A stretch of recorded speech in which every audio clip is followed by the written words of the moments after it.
it is more beneficial to chase failure as a man than to actually pursue success. Because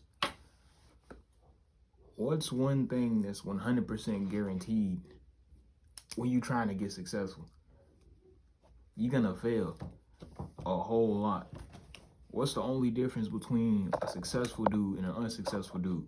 The successful dude failed more. He just didn't stop. So why are people dodging the process? Why are people dodging the whole thing that it takes in order to be successful? Because like sure you can 100% to run the game of life without failing once, but for the majority you don't get skilled until you suck and you expose where you suck. So how can you get good? Like honestly, how can you get good if you don't lose, bro? It's like a fighting game, bro. The best way to get good at the fighting game is to simply just pull up, go to all the lobbies where you are completely outranked, outmatched, all of that, and fight everybody, no matter if you win or lose. Because at the end of the day, you're gonna be better than before you was there. So I don't really see a issue with it. And the same goes with women. Imagine if you trying to improve, I don't know, your social skills, or just you trying to get a girlfriend or something like that, or you simply just trying to feel less socially anxious, less socially awkward. What do you think would be a more positive goal? And going down and be like, okay, I'm gonna get this result. I'm gonna make someone laugh. Yada yada yada yada. I think the overall net positive would be to chase the failure, chase the feeling of rejection, because one is guaranteed. It's like a result that's like 100% guaranteed. If you set a goal to get rejected 10 times today, 9 times out of 10 it's gonna happen. I mean, like even if you're the best looking dude, and let's say you got like a 50-50 shot of like getting a John's number or something like that, even then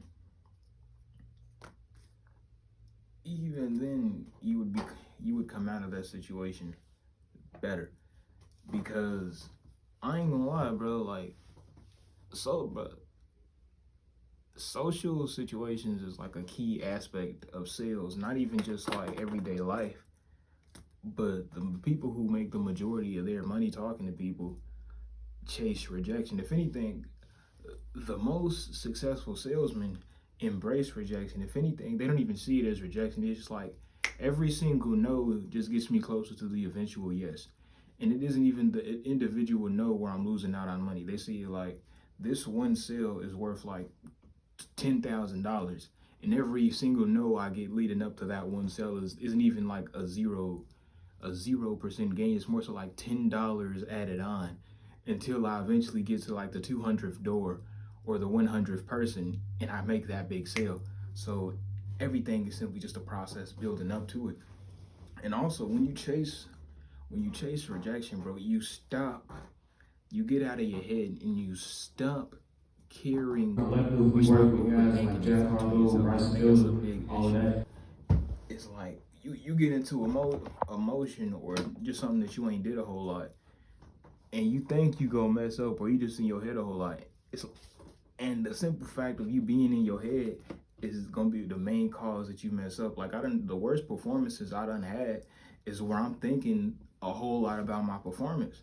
And the best performances I done had is where I just pulled up with no song and just started freestyling to a beat, and not even thinking like that. And it's crazy. It's crazy.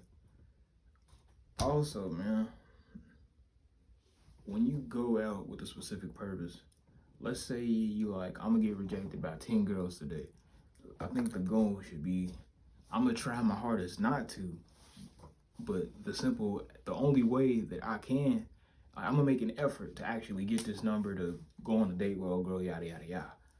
But the big goal is to simply get that no, get some sort of rejection of any kind.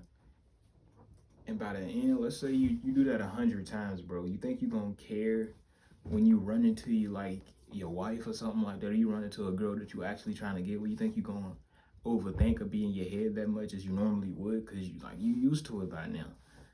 Now I think most dudes is afraid of social media situations. Like they afraid to actually take initiative because they afraid of the rejection. Not e- and that's so crazy. It's so crazy because like you take a shot with anything, bro. Like your toilet ain't 100% gonna flush, but you pooped in the toilet. You feel me? You feel me?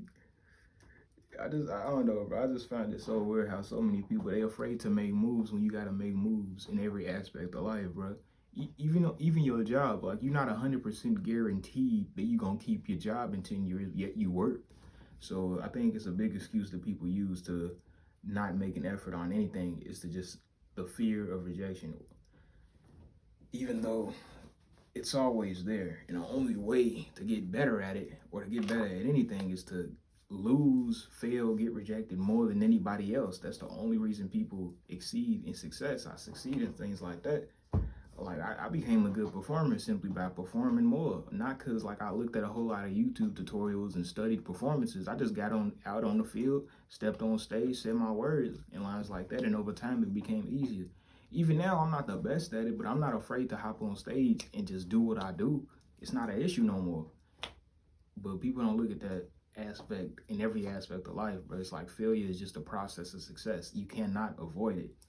And that's why a lot of people stay broke because they try to avoid failure when they don't know that that's a key step in getting successful. You got to keep going. You got to keep going.